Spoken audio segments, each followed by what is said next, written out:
Good morning, YouTube. Warbles on a lot here. Just getting ready for the Outsiders and the first dog on the moon, and it's the 20th of November. Time now for Outsiders. I'm Barry Cassidy, and you're not. Joining in this morning, Catherine McGovern, Senior Associate at the Agenda Group, Principal of Evaluate Consulting. Miriam Robin is Media Reporter for Crikey, and Sabine Wolf is a commentator. Yes, I am. Welcome all, and welcome to the new RN standing desk. What do you think? Well, I'm standing. That's the thing that's happening right now. They're all standing before me. It's cruel and unusual. It's a little odd. It's a little odd. Oh, well, you'll fall through. It'll be okay. Fake news. This has been such a thing, and it was such a thing around the Trump campaign, notably, the stuff that was carried on things like Facebook. I've got a little grab here. Listen up, this is the wonderful Milo Yiannopoulos being challenged on this idea of post-truth. What does it say about Steve Bannon, who's now Chief Justice, that you don't care about offending disabled people, ethnic minorities, women? You don't care about that. I don't care. He doesn't care about that. I care about facts. I don't care about your feelings. I thought you believed in a post-fact universe. So who? That's one of your quotes. Is it? We live in a post-fact era. It's wonderful, you said. Yes, what I meant from that was just telling the facts are no longer enough. You now have to be persuasive and charismatic and interesting and funny. The fun bit is that he might be the White House press secretary in the new administration. Wouldn't that be absolutely terrifying? This fake news thing, I mean, Catherine, you're in the business of communications. How easy is it to get people to swallow whatever it is you tell them? That's a really great question. I think a lot of the time, most people believe other people. It's their natural way of being, although I think we're seeing that change now. And because of this sort of thing, because of the internet, because of not having authoritative places to go to for news, people are getting much better at sifting through what doesn't make sense, what's offensive, what actually doesn't seem to logically add up. So I think people are getting better. They're sifting it out. They're working out the fact from fiction. I think a lot of people are. I think there are some people who don't and never will. But yeah, I think there are certainly people. I think a lot of people go look at some of this sort of stuff and go, really, that's just rubbish. I mean, Miriam, it's been such a talking point in these last couple of weeks and post the US election. I mean, there was no end of stuff. We have all the fabulous examples of Macedonian news turning up on Facebook, and people actually, Catherine says we're sifting it, but people that would appear, quite credulous in pockets. Well, I guess what this sort of reminds me of in a way is I grew up in Egypt where fake news is very, very common, partly because the media is repressed and so rumors go around about all of these atrocities that are being covered up by the government. And it's a sort of similar vibe here in that I feel that people don't trust the media, so they turn to fake news. It comes down to the lack of trust in the established media that large parts of the American population have at the moment. And I guess fake news, Sabine, is not a thing which is likely to increase that sense of trust. Well, no, that's true, but I think it's becoming more important I think we are in a bit of a transitionary period at the moment. It's becoming more important to have trusted, credible sources. But, for the moment, while people figure out what those are, we're sort of in this post-fact space, I guess you could say. And I do think that people tend to, Facebook is a really good example of this. People tend to believe that people around them that they know are genuinely telling the truth. So, I think the reason fake news was such a problem is because you had friends and family sharing these pieces on Facebook. And, you try to believe that. So, I mean, I don't know where we're going to go, but I do think that it's more important than ever for a strong and robust media culture. Well, and Miriam, this is your beat, and we're in this environment where the traditional hierarchies in media are collapsing, where, we used to get our news from authoritative sources. It was edited, it was moderated, it came from places we trusted. Now it can come from anywhere. It is hard to pick.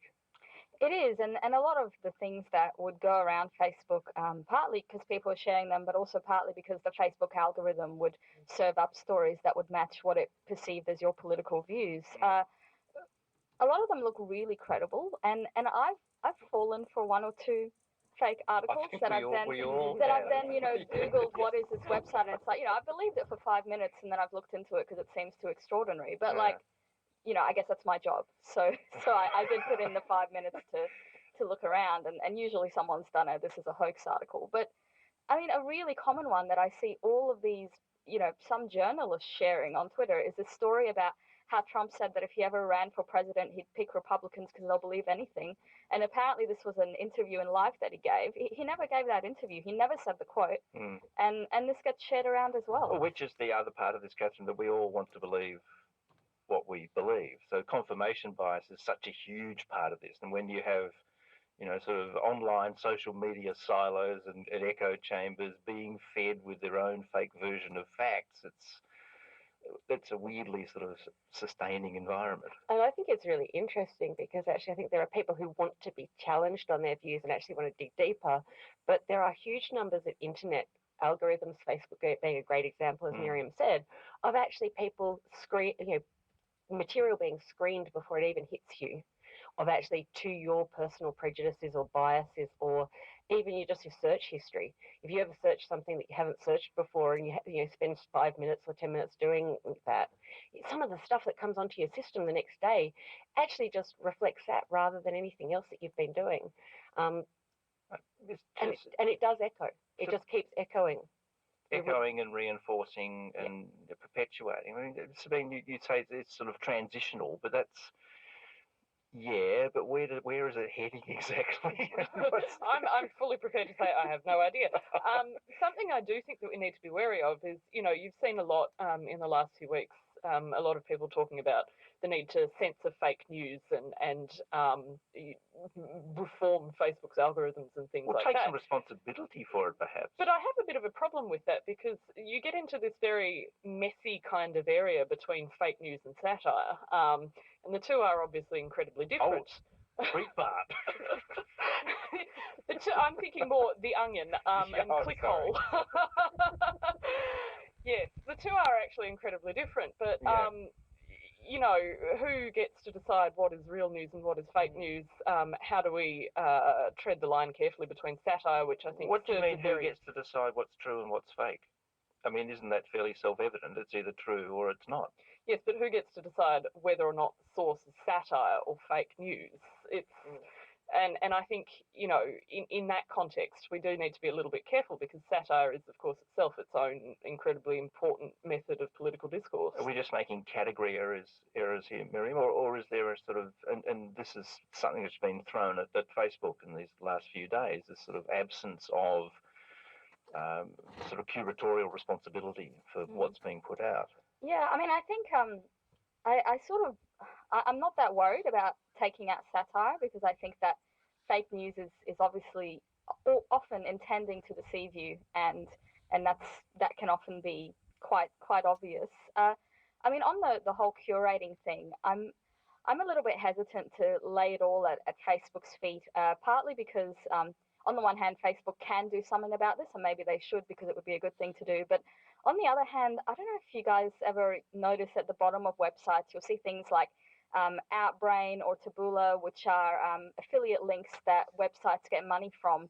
And this is on a lot of really major news websites, including Fairfax in Australia. And sometimes there's fake links in that as well. And the whole web ecosystem is built on attention, and Facebook is part of that, but so are news publishers. And I think that's the problem of how the internet is monetized at the moment. I guess what it does point to, he said, blowing the corporation's own trumpet for a moment, is perhaps the value of a public broadcaster beyond commercial political influence. And yet, of course, we get accused of various things by all sorts of people. Here's the Prime Minister having a crack. I often get on the elite media like the ABC. I would have thought after this last election in the United States, people might focus less on the polls and less on the opinions of commentators on the ABC or in other elite media outlets, and focus instead on what people are actually saying. The real issue, the real challenge for politicians, and dare I say it, journalists, is to actually get in touch with the people, listen to the people, focus on what the real concerns are. This has been the great political This is conversation absolutely of our absurd time. coming from a politician to say, oh, we need to focus on what the people are saying. Well, that's good, mate. How about you take that advice to heart and actually practice that? No, I get so frustrated He with can't this. be an elitist. He catches public transport. I also enjoy the pronunciation elite. That's a very elite pronunciation of elite. But yeah, I mean, you know, for politicians to say the media are out of touch and, you know, they're not particularly listening to what, you know, people are saying when you have a government that is apparently bereft of an ideological agenda, a legislative agenda at the moment. I'm not sure. I think they might need to start at home. Look inwards towards yourself. Well, that's why I wonder, Catherine, does that have to be a media responsibility for media to lead this process of communication with the greater public? And I really don't think it is a media issue just alone. I mean, I think politicians start at home. Look at what's happened around the world this year with Brexit, with Trump and so forth, of people actually appearing not to be listening to what people actually say when they get to a polling booth. You've got to get to a polling booth before anybody actually listens to what's being said. So politicians need to take some of that on as well. And I'd agree entirely with Sabine. Go back to your base and actually think about what you're doing as a group before you start pointing fingers at everybody else. I mean, there's something, Miriam, isn't there, to be said for a media which is a bit elitist, especially in this area of conversation around fact and truth and inquiry. If that's an elite activity, well, kind of so be it. Well, I mean, I think what he means is sort of, do you focus on bread and butter issues or do you focus on a culture war issue? And I think that's you know, I think, you know, I do think there is something to what he's saying in the sense that who's been pushing this 18C thing? I feel like it's been the Australian newspaper. You've got some fun facts on that, I think. So, yeah, they've published since August, since that infamous Bill leak cartoon that led to an 18C complaint now withdrawn. The Australian has published 135,000 words on 18C. That includes articles, letters, columns, editorials. So if you look at who's setting the agenda in Australia right now, I think it's the Australian newspaper. They're certainly doing a far better job than the politicians, and they're setting the agenda for the ABC as well. And that cartoon, of course, had the distinction of being the last Bill Leak cartoon that anybody could understand. Or the first sometime also. No, but you're entirely right. But the Australian have been pushing 18C, but also there are certain sections of the Liberal Party, I'm thinking Mr. Bernardi perhaps, who have also been pushing this quite heavily. So, but, you know, it's incumbent, I think, on the rest of the Liberal Party to say, hang on a second, we know this is not what concerns mums and dads out in Parramatta or wherever. Which they've been saying. I mean, Barnaby Joyce has been saying that this past week, as has Malcolm Turnbull. I mean, it's an interesting thing, though, Catherine. I mean, the right media have their set of concerns.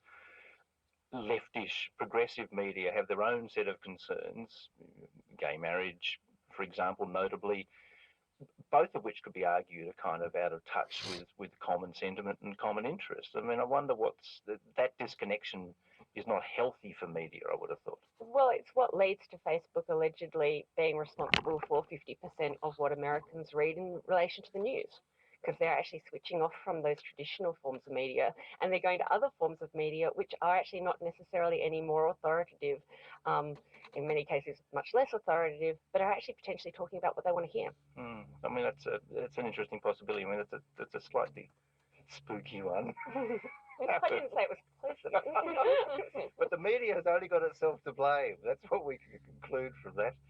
Look, thanks to our standing guests this morning who've shown great fortitude and physical endurance in getting through this segment. Catherine McGovern joined you, Senior Associate. Okay, ending this video.